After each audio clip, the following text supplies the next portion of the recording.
Eh ben comment ça va vous? Eh ben ouais, aujourd'hui on se retrouve pour la dernière imprimante de chez Prusa, la Prusa Core One. Et ouais, je l'attendais avec impatience, je l'ai en test depuis un petit moment, et ben maintenant il est temps de vous livrer mes impressions 3D. Voilà. Jingle. Vas-y, coupe ce fait. Allez, paf, chier dedans. Donc bien sûr, la première chose, ça va être de sortir l'imprimante du carton, sinon ça imprime pas. Et bien sûr, la première mise en route de la machine. Et tout ça, c'est filmé en immersion, comme si vous y étiez. Un peu comme les reportages, tu sais, immersion dans les banlieues les plus chaudes de chez toi. L'homme le plus chaud chez moi. Je me suis muni de mon cutter le plus rouillé et je commence cet unboxing avec beaucoup d'impatience. Et faire l'unboxing d'une nouvelle imprimante, c'est comme mettre un slip tout neuf, ça fait trop du bien. Faites pas genre, vous connaissez pas la sensation, hein. Donc c'est livré avec des patins antidérapants, pour le reste c'est comme d'habitude avec le fameux paquet de bonbons et un plateau. Mais le plateau on en parlera juste après. Et bien entendu le classico-classique, la checklist de la machine. Et dernière chose, un petit bouquin bien expliqué pour voir comment fonctionne la machine. On va retrouver aussi une bobine de filament, ça fait plaisir. Et là j'adore ce moment parce que le packaging est juste incroyable. Pour sortir la machine c'est super simple et vraiment on se pète pas le dos. Donc la Core One est une imprimante Core XY, ce qui est pas courant chez Prusa. Et on va avoir une taille d'impression de 250 par 220 par 270. Ce qui fait 14,8 litres d'impression. Incroyable, non? Ce qui veut dire qu'on a gagné en volume par rapport à la MK4S. Pour la première mise en route, je me saisis du bouquin que je vais absolument pas lire, et vous verrez que ça m'aurait peut-être servi. Quelque chose d'important, c'est que cette machine n'a pas d'éléments chauffants. C'est donc le plateau qui va fournir la température à l'intérieur du caisson qui peut monter jusqu'à 55 degrés. En retirant les protections, je me rends compte que la machine est totalement en acier, ce qui fait que ça ajoute un énorme côté qualitatif à la machine. En façade, on va avoir une porte donc en polycarbonate, ou c'est peut-être du plexi, je sais pas. Et un truc très cool sur cette porte, c'est qu'elle est réversible, donc vous pouvez changer le côté si jamais vous êtes embêté. Au niveau de la vitesse, on va avoir un gain entre 15 et 20% de vitesse en plus par rapport à la MK4S. Truc très cool sur la machine que je trouve très bien, c'est avoir beaucoup de place pour mettre des bobines. Et là, il est positionné latéralement, alors que d'habitude, on le met à l'arrière de la machine et c'est ultra chiant. Donc ça ajoute encore une fois un côté compact à la machine que j'aime beaucoup. Mais il existe un fichier pour avoir des supports rétractables pour pouvoir mettre des bobines de 2 kg. Je vous mettrai le lien dans la description. Ça, c'est vraiment très pratique, hein. Pour l'écran, rien de bien nouveau. En fait, on est sur la même version que la MK4, MK4S et Prusa XL, donc l'écran tactile de chez Prusa. Maintenant, pour reparler de la mise en route, en fait, c'est très simple. Une fois que vous aurez retiré toutes les protections, il n'y aura plus que l'écran à brancher.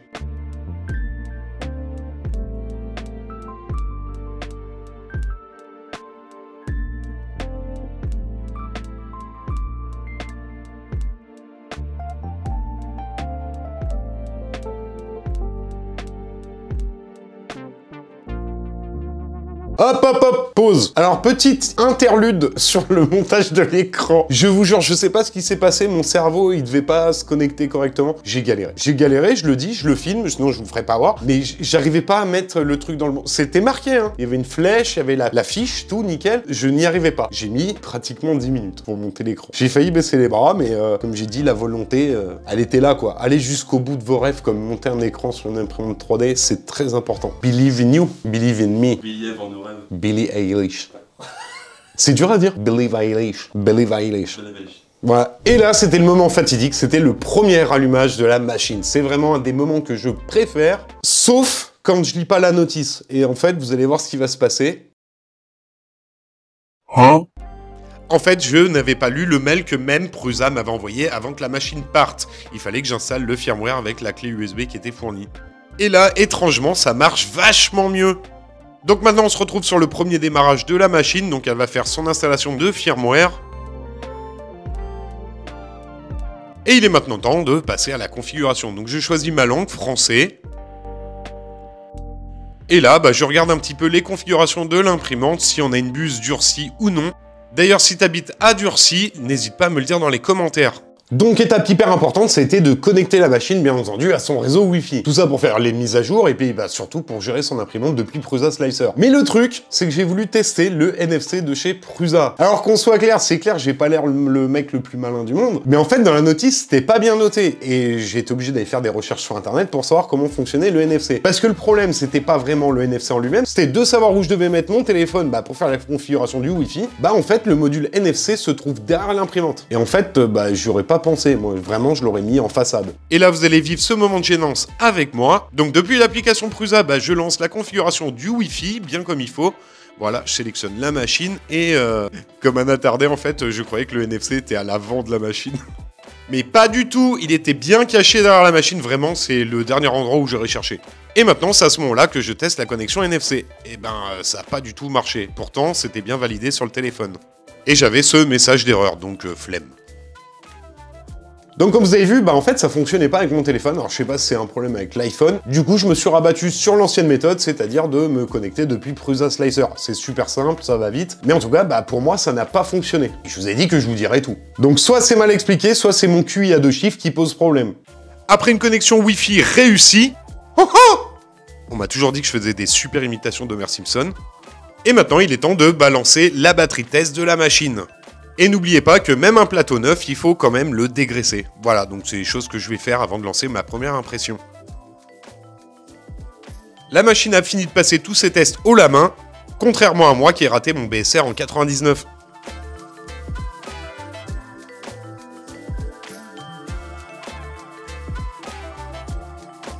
Les tests prennent environ une dizaine de minutes et là on va être prêt à imprimer. Détail très cool de la machine, c'est l'ajout de ces LED sous le plateau, je trouve ça juste très beau. Point important, si vous mettez l'imprimante en chauffe avec la porte ouverte, vous serez directement signalé sur l'écran. Et aussi une notification sur votre téléphone. Et c'est maintenant que je lance ma première impression test. Donc ça, c'est le petit porte-clés Prusa qu'on a tous déjà fait. Que les gens qui ont des Prusa, du coup. Si t'imprimes un porte-clés qui est Prusa sur pas Prusa, ouais, c'est un peu bizarre. Au niveau du bruit de fonctionnement de la machine en pleine impression, et vraiment, il y a des fois où j'oublie que l'imprimante est en train d'imprimer. Et maintenant, place au résultat de notre première impression. Et là, pas de grande surprise, l'impression est vraiment super propre, et bien sûr, on a le droit à notre perfect layer qui fait vraiment plaisir. Donc après cette première impression de test, j'ai voulu tout de suite taper dans le dur. Et là, j'ai sorti une petite impression en TPU 40D. On sait que le TPU 40D, c'est pas simple à imprimer, parce que c'est super élastique, et puis en plus, c'est hyper chiant à insérer dans l'imprimante.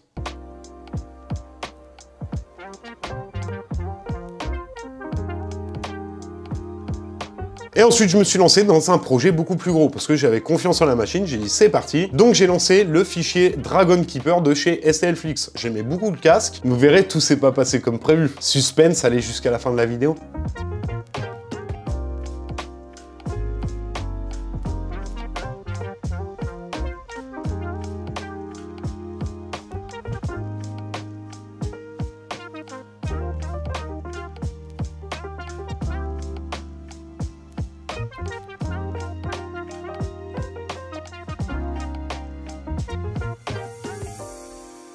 Donc cette pièce, elle est juste ici, et je fais juste une petite coupure pour vous dire que ça arrivera dans un projet sur YouTube très prochainement. Mais en tout cas, si vous me suivez sur Instagram, vous savez de quoi je parle. Signe. Ça va être incroyable. J'ai mis 200 € de budget. Pas mal. Ah mon gars. C'est me rolling. Ça Bon. va partir à Dubaï tout ça. Ah ouais, on va aller manger du chocolat Dubaï. Ils ont sorti à Lidl. Oui, les gens se battent pour des tablettes de chocolat à 5 €. Dégueulasse. A priori, c'est pas ouf. C'est bizarre d'ailleurs, le chocolat n'est pas en plastique, c'est Dubaï. Donc au fur et à mesure de mes utilisations de la machine, ce qu'il faut savoir, c'est que j'ai très peu imprimé de PLA à part le casque. Sinon, j'ai imprimé quasiment que du polycarbonate, du PETG, du TPU et de l'ABS. Tous ces matériaux ne m'ont posé aucun problème, mais par contre, j'ai eu une problématique avec la machine. Au moment où je lançais des impressions, en fait, la tête n'arrêtait pas de se taper, de vouloir revenir à son point d'origine. Je sais pas ce qui se passait, elle a continué à faire ça pendant 5 à 10 minutes. Et suite à ça, j'ai eu cet écran qui me disait qu'il y avait un échec au niveau du nettoyage de la buse. Pourtant, la buse était propre, mais je ne suis pas le seul avec ce petit souci. Donc ce petit problème, il est agaçant parce que des fois, on est obligé de relancer la machine peut-être 3, 4, 5 fois, donc c'est quelque chose d'assez pénible. Donc j'espère que Prusa va quand même patcher ça rapidement. Petite coupure dans la vidéo, j'ai oublié de vous dire, on va voir le résultat des impressions sur la machine, c'est quand même pas mal. Puis on vient de se rendre compte de ça avec Nico. Voilà. Allez. C'est un travail. Comment on éteint ça ? Donc ça, c'est le résultat de l'impression en TPU 40D. Vraiment, regardez-moi cette qualité. Elle est complètement folle. Je trouve ça incroyable pour du TPU. Surtout la flexibilité, génial. Et dessus, on a une petite insert en PLA qu'on vient mettre dans le petit trou. Voilà. Et donc, c'est une petite poire à poussière. Ensuite, à la manière d'un Kinder Surprise, j'ai voulu désuporiser ça devant vous. C'est une petite rose où j'ai utilisé la surface irrégulière sur la machine. Voilà. Vas-y, on va tester ça en live. Et vous allez voir que l'impression est très fine. Je vais essayer de pas la péter d'ailleurs. Bon, là, il n'y a pas de ça. Putain. Regardez ça. Hop. Bon, là, forcément, c'est une surface irrégulière, mais c'est vraiment très propre.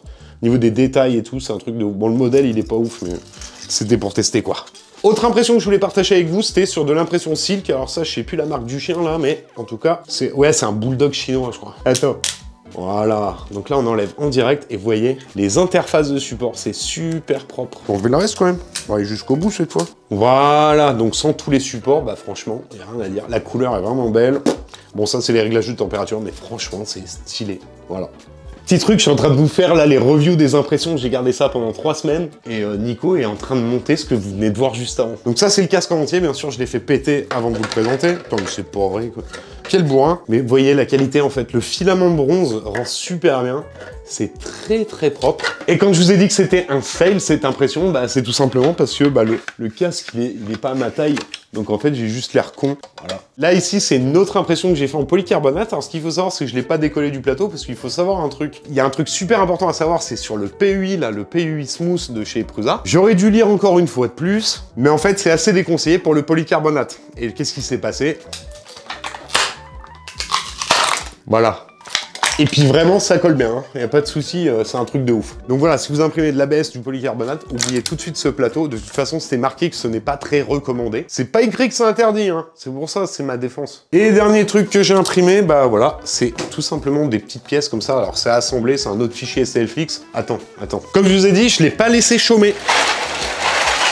Voilà. Et bien entendu, bah, on retrouve la Perfect Layer de chez Prusa, quoi. Oh là là, quel bonheur. C'est vraiment hyper propre. Tout est en PETG. Moi, je suis pas prévu, je vais vous faire voir le résultat de la niche parce que franchement, ça vaut le coup d'être regardé. Ah oui? Ça, c'est pour la vidéo YouTube. On parlait de toi. Maman, je suis en vidéo. Je filme. Donc je tenais quand même à vous la faire voir, mais franchement, le résultat est vraiment très cool. Donc quasiment tout est imprimé sur la Core One. Il me semble qu'il y a juste 2-3 barrettes comme ça qui ont été imprimées sur la MK4S et la XL. Mais en tout cas, le résultat est vraiment terrible. Si jamais le fichier, c'est sur STLFX. Voilà. Donc maintenant, je vais vous donner mon avis franc sur cette machine. Je me suis dit, je peux pas arriver qu'avec des qualités. Il fallait que je trouve des défauts à tout prix. Bah en fait, la tâche a été plus compliquée que prévu. Certes, j'ai eu ce problème avec l'essuyage de la tête d'impression, mais ça, c'est un problème que j'avais pas avant. Donc c'est bien dû à une mise à jour. En soi, ça n'empêche pas d'imprimer, mais ce qu'il y a, c'est que vous allez recevoir beaucoup de notifications sur le téléphone si vous utilisez l'application. Et clairement, ça prend la tête parce que pareil, il y a un petit bug sur l'application en ce moment. Au lieu de recevoir une seule notification, je les reçois en triple. Alors ça, je ne sais pas, pareil, depuis la mise à jour de l'appli. Mais clairement, c'est pas quelque chose qui va être rédhibitoire pour utiliser l'imprimante. Certes, c'est chiant, certes, ça va être corrigé, donc il faut être un peu patient, donc je m'en fais pas là-dessus. Ensuite, le petit détail, bon ça va pas gêner la plupart d'entre vous, mais c'est vrai que c'est la barre qui est en plein milieu du cadrage de l'imprimante. Donc quand tu veux faire des bonnes vidéos comme j'essaye de vous faire dans cette vidéo, ça fait beaucoup de vidéos, non? Bah en fait, ça gâche vraiment la vue. Donc même quand on veut regarder son impression, si on a le mauvais angle de vue, bah on voit rien à cause de cette barre. J'ai vu un créateur de contenu américain qui a pris une décision plutôt radicale. Maintenant, pour passer du côté des qualités, eh bien, en fait, c'est tout ce qu'on attendait d'une Prusa. Donc, c'est quelque chose qui est maîtrisé. L'ingénierie est vraiment terrible, surtout quand on sait, encore une fois, qu'on peut passer la MK4S en Core One, et ça, c'est vraiment un truc de dingue, de passer une cartésienne en Core XY, et surtout, encore une fois, de se dire, bah tiens, j'ai acheté une machine il y a 2 ans, la MK4, et ben, j'aimerais faire une upgrade, et ben, c'est carrément possible. Et surtout que le prix de conversion de la MK4S pour aller en Core One est pas très élevé, bah, ça fait grave plaisir. Au lieu d'acheter une nouvelle imprimante dès que ça sort, bah, en fait, là, tu vas juste mettre ton upgrade, ça coûte 400 balles, mais si tu le fais tous les 2 ans, franchement, c'est carrément, c'est rentable. Pas c'est rentable. Si, après, c'est ton métier, si, c'est rentable. J'adore vraiment cette mentalité qu'on a chez Prusa, que les autres ont très peu ou pas du tout. Après, j'ai pas ressenti une énorme différence en termes de vitesse, parce qu'on est passé sur une Core XY et on sait que, généralement, on peut aller plus vite. J'ai lancé la MK4S et la Core One en même temps avec les mêmes profils, on est quasiment au même temps. Mais encore une fois, bah ouais, chez Prusa, on communique pas sur les vitesses pour éviter que les gens soient déçus. Parce qu'il y en a beaucoup qui vous disent, elle imprime à 1000 mm/s,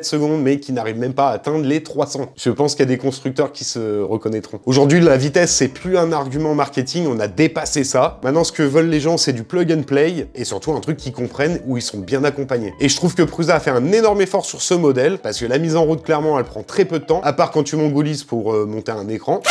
Après, s'il y a des personnes qui cherchent un peu plus de challenge, bah vous allez à la version en kit, vous allez monter pièce par pièce. Mais pour moi, cette Prusa Core One se place très simplement à côté des Bambu Lab, qui sont vraiment leurs concurrents directs. Et encore que, on a toujours ce côté maker chez Prusa que Bambu Lab n'a pas vraiment. Je parle juste au niveau philosophie. Donc cette imprimante, je l'ai tout de suite adoptée, clairement. C'est la machine maintenant que j'utilise quasiment tout le temps. Et vous connaissez mon amour pour Prusa. Alors qu'encore une fois, j'étais un des premiers à leur pied dessus. Bah, force est de constater que mon imprimante, après 1000 heures d'impression, bah, j'ai toujours pas changé une buse. Donc si c'est pareil avec la Core One, je m'en fais pas sur la longévité de l'imprimante. Et pour terminer, je vais faire un reproche quand même qui est assez important à mon goût. Bah, c'est le fait qu'elle soit livrée sans caméra et que vous soyez obligé de l'acheter à côté. Je trouve qu'aujourd'hui, avec toutes les imprimantes qui sont équipées de caméras et vous avez accès à l'intelligence artificielle, c'est quand même dommage de pas l'avoir et de le prendre qu'en option. Sinon, l'écosystème est vraiment bien. On retrouve exactement le même esprit que sur la MK4 ou la MK4S. L'application fonctionne très bien et en plus, maintenant, on peut slicer ses fichiers directement dans un navigateur web. Alors, comme vous avez vu, j'ai imprimé beaucoup de matériaux techniques, mais là aussi, j'ai un petit reproche à faire, ce qui est pas grand chose. Mais l'imprimante, quand elle va se préparer à lancer l'impression, par exemple, de polycarbonate, elle va devoir chauffer l'entièreté de l'enceinte et ça peut prendre pas mal de temps. Parce que si on part de la température ambiante que vous avez chez vous pour atteindre 55 degrés, parfois, ça peut prendre 40 minutes. J'ai dit parfois, en général, on est sur 20 minutes à peu près. Mais force est de constater que le résultat est là et tout est nickel, surtout sur du filament comme du polycarbonate qui est un enfer à imprimer. On pourra aussi dire que la machine n'a pas de fonction multicouleur, même s'il y a un kit qui va bientôt arriver pour pouvoir brancher le MMU dessus, chose que je ferai bien entendu. En tout cas, comme je vous ai dit, mon expérience avec cette imprimante a été vraiment incroyable, j'en suis très content. La qualité, la rapidité, la facilité. Maintenant, c'est mon avis personnel, j'aimerais bien avoir votre avis, que vous me donniez votre ressenti sur cette marque, si vous l'aimez ou vous êtes même déjà client. Si vous n'aimez pas du tout, j'aimerais bien aussi avoir votre ressenti, comme ça on pourra confronter nos points de vue et je trouve ça super intéressant. Voilà, c'est tout pour moi. Encore une machine qui va rester dans mon setup, à côté de la petite Anycubic S1. D'ailleurs, si vous n'avez pas vu la vidéo, n'hésitez pas à y aller. Et si jamais vous voulez acheter votre première imprimante chez Prusa, ou alors que vous voulez en acheter une autre, j'ai mis à disposition dans la description un lien affilié, parce qu'on n'est pas sponsorisé, et ça permet de soutenir la chaîne pour des projets comme ça et ça. Bon, je vous en parle bientôt. Ça va péter! Et bien sûr, on n'oublie pas de mettre un petit like. C'est tout pour moi. Je fais gros bisous. Oui, Joseph. Ça va? Ouais, on vient juste de finir là. Ah, tu vas être content de la vidéo, ouais. Ouais, on a dit 5 millions, ouais. Bah, tu me fais ça sur mon compte Lydia? Ok, ouais, je fais gros bisous.